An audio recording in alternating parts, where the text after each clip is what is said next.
Non-Monogamy Help is a podcast where your questions about open, non-monogamous or polyamorous relationships are answered. Our host, Lola Phoenix, will consult a licensed therapist with over a decade of experience to address your problems.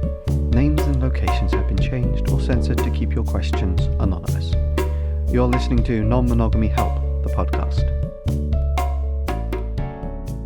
Hello and welcome to episode 180 of the Non-Monogamy Help podcast. I'm Lola Phoenix. Please send your questions to ask@nonmonogamyhelp.com and they'll either be in the podcast or the column anonymously. You're more than welcome to let me know which one you'd prefer. If you want to read the columns and listen to all the podcasts and hear more about my course and everything, you can go to nonmonogamyhelp.com. Sign up to the early emails by going to nonmonogamyhelp.com/email. And you can follow my account on Instagram at nonmonogamyhelp or on TikTok at nonmonohelp. If you want to join the podcast shout out tier, your name will be read at the end of the podcast with your permission, and that would be super awesome. So first, let's get to this week's discussion question. If this is the first episode you're listening to, every week before I read the letter, I put forth a discussion question that you can use with your friends, partners, or anyone else to get to know them a little bit more. I also answer it myself briefly to give you a little bit of context. This week's discussion question is from the Otter Being Polyamory conversation card questions, and I have quite a lot of them, so there will be quite a few coming from this deck before I move on to anything else.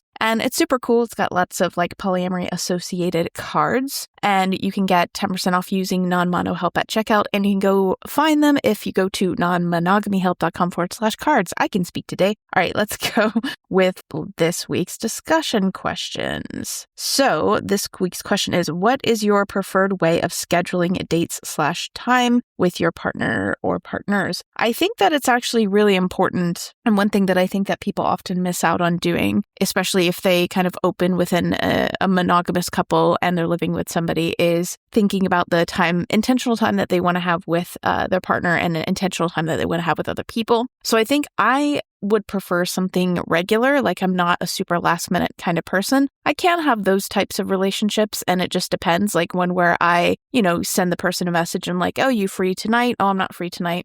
Something like that. I'm fine with that too. But scheduled stuff is always really nice. And I'm the same way with friendships. I have friends who we have a scheduled set time that we generally will have a chat. And then I have friends who I send messages to and I say hey, are you free? Oh, I'm not free. Okay, that's fine. And it's okay if they're not free and there's no resentment or anything like that. And we just kind of play it by ear. So I'm perfectly happy with either or. But I think having a good idea of how we're going to arrange things can be really, really super helpful. So yeah, that is this week's discussion question. What is your preferred way of scheduling dates/time with your partner or partners? Let's get to this week's question.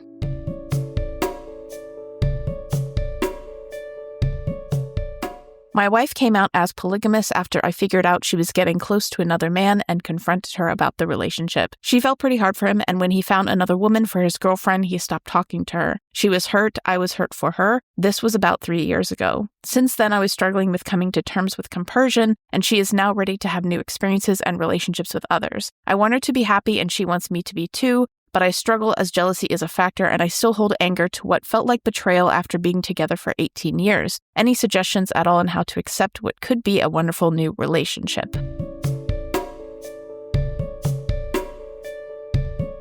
Before we get to this week's answer, I want to quickly remind you of this episode's sponsor, BetterHelp. Quite often in a lot of my columns and podcasts, I encourage people to seek a polyamory-friendly therapist. And for some people, looking locally for a therapist who might be supportive of polyamory can be impossible or out of their budget. BetterHelp allows you to send messages to a therapist, find them online at any time of day, and they do offer some financial aid. You can get 10% off your first month by using the promo code Non-Monogamy-Help at checkout or going to betterhelp.com/non-monogamy-help. Let's get to this week's answer.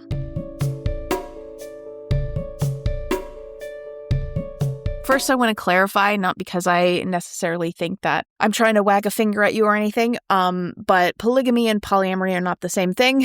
That is a really important distinction.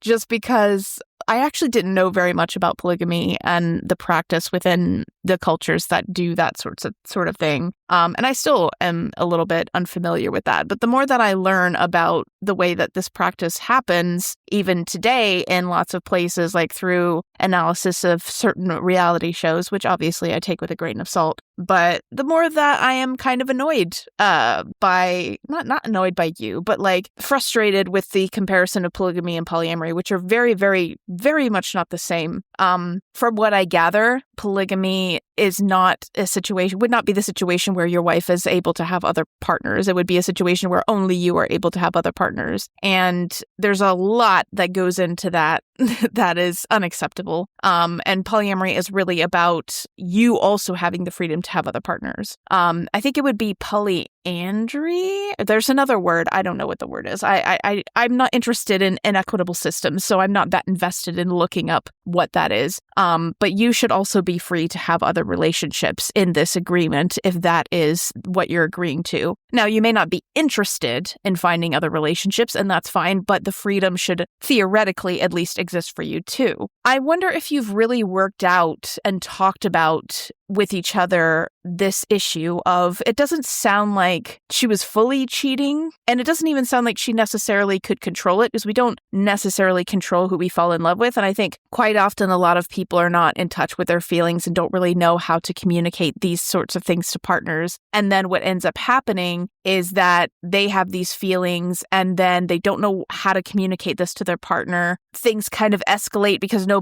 everyone's kind of too scared to communicate anything. And, the sort of like romantic picture that we're given in films and a lot of things is that these sorts of things are never talked about and people just end up together and nobody ever has a freaking conversation about anything, right? So I think that kind of drives people into situations that are really crappy for everyone involved because they don't have those conversations and they let relationships kind of move forward on inertia, and they aren't trying to push them forward, but because they're not having these conversations, they're also not holding themselves back. So it sounds like that's kind of what happened to your wife. I don't really know for sure because you don't put a lot of detail in this, but have you really discussed this? Because first of all, you don't have to have compersion, especially if you were cheated on, or especially if you felt cheated on, even if there was no actual romantic interaction, or, if you define cheating as, only like having sex with somebody else or doing something sexual with somebody else. Even if that wasn't the case, and I'm very hesitant. I feel like there's a big jump and move somewhat culturally for people to sort of define as their partner liking a picture on Instagram of somebody else's cheating. They can define cheating however they want. And I don't know if you've ever had a conversation with your wife about that. And that's also another kind of inertia, unspoken thing that people do. They don't talk about what cheating actually means. And then you get in this nebulous gray area of like, is this cheating? Is this not cheating? I feel betrayed, but can I not call this cheating sort of thing? And that really doesn't help. But have you talked about it? Has she apologized for not being fully honest about the situation? Obviously you had to confront her. And that is a big difference between, it's one thing if somebody cheats and they come forward or does anything that's kind of reminiscent of cheating, any sort of thing like that, however wide you want to define that. It's one thing if they do that and then they come forward and then they say, you know what, I messed up. This is something that I've done and I want to be honest with you. If you catch them or or they're sort of forced either by the person they're cheating with threatening to tell you, or if they're not going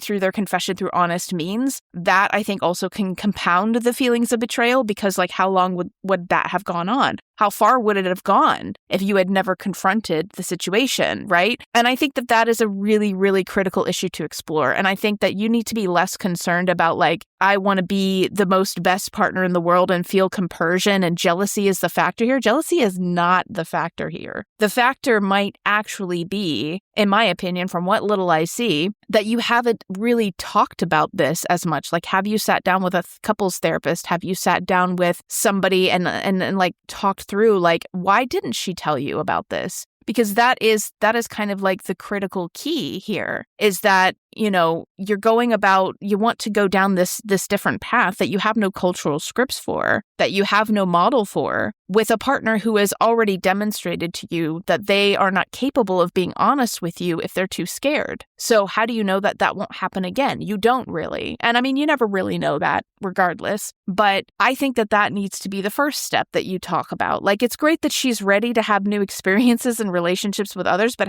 are you ready to be in a situation? Like, is she ready in terms of, is she ready to tell you a truth that you don't want to hear? Is she comfortable and capable? If you make a plan with her or she gets double booked, is she ready to sit in the discomfort of having to say no to you or having to say no to somebody else? Because that is a huge skill that you need in polyamory, especially if you're going to be a hinge, which is like somebody who's dating two people. Like, you need to be able to be comfortable with disappointing people and saying no to people. And if you're not capable, if you avoid conversations or you avoid situations where you have to tell somebody something that they don't want to hear, that is not going to work very well in general. And that is something that I think that you need to actually work on. It's like you're approaching this, the verbiage that you use, like jealousy is the factor. I still hold on to the anger. How do I accept what could be a wonderful new relationship? As almost as if you're the problem here, and that the obstacle in both of your ways is your inability to accept that this is a wonderful new thing that you're just being a wet blanket about. That is, I really don't think that that's fair on you. And I really don't think that that's, yes, you're going to have jealousy and you're going to have these feelings, like that is perfectly normal. But also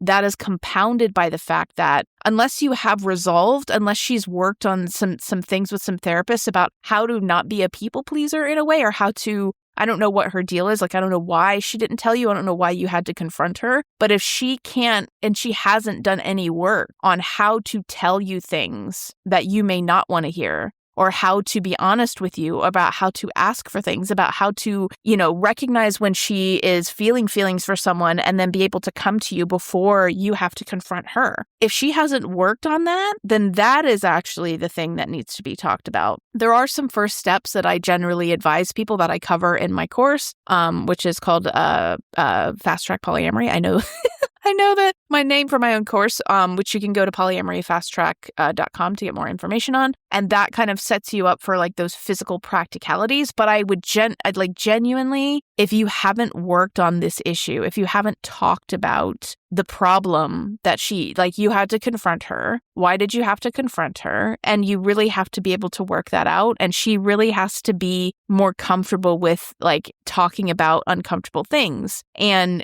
to recognize. And like I said, I'm trying to give her the benefit of the doubt. Sometimes we deny, like when we're super interested in people, and especially if like it's a taboo and we're not supposed to be because we're married and we've been married for 18 years, it can be very, very easy to deny that to yourself. And I do think that happens to a lot of people. Like they're in own like personal self-denial and they don't want to admit it. And then it gets to a point where, other people see it more than they do because they're denying it to themselves so badly. And I don't fault anybody for that. Like, I don't think we live in a culture that allows us and teaches us how to acknowledge and process our feelings properly. So it's totally understandable that this would have happened, but she needs to be aware of that. And she needs to be like, okay, I see where I've messed up. I need to work on actually recognizing my emotions. Does she see the point where she could have talked to you about it? Has she modeled that conversation in her head with you? And have you really discussed that?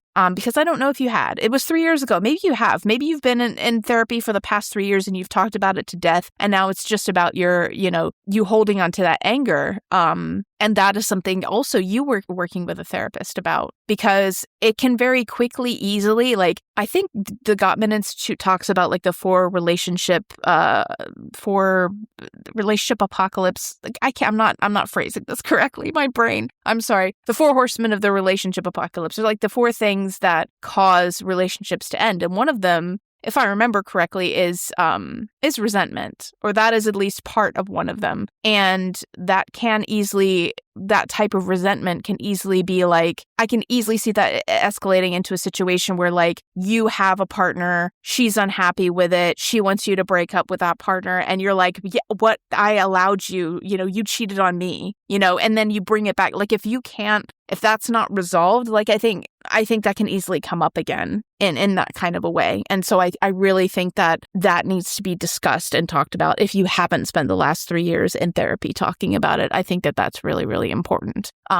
Because then if you're still holding on to that, it can easily become a tit-for-tat situation. That's not helpful for anybody. But in general, you can also check out my nonmonogamyhelp.com/101 and 102 articles that can help you in like working through things and starting out. The Anxious Person's Guide is also really helpful. It's not necessarily a starter book in the way that like my course is specifically for people starting out, but it might also be helpful. But I do think like overall, to sum up, like this whole kind of like Balrog that's haunting the minds of your relationship kind of needs to be faced.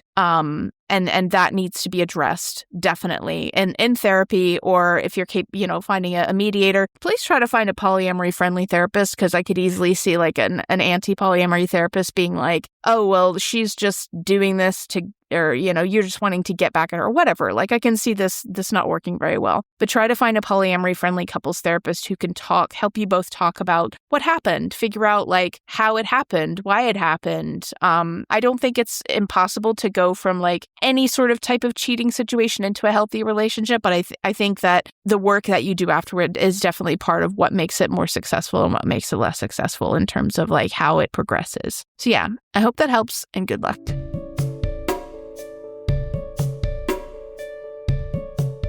Thank you for listening to episode 180 of the Non-Monogamy Help podcast. If you want to be awesome, you can sign up to the website.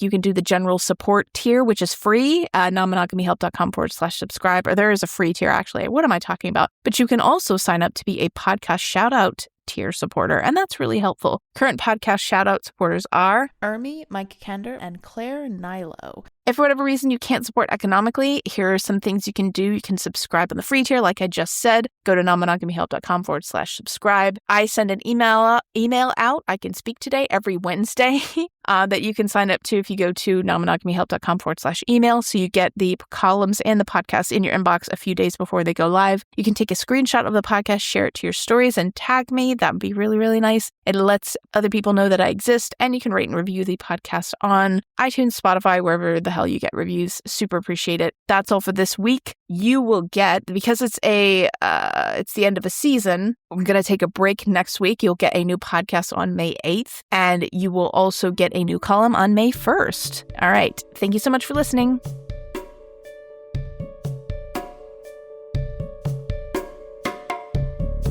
You've been listening to Non-Monogamy Help. The music was done by Chris Albury Jones at albury-jones.com. Thank you for listening.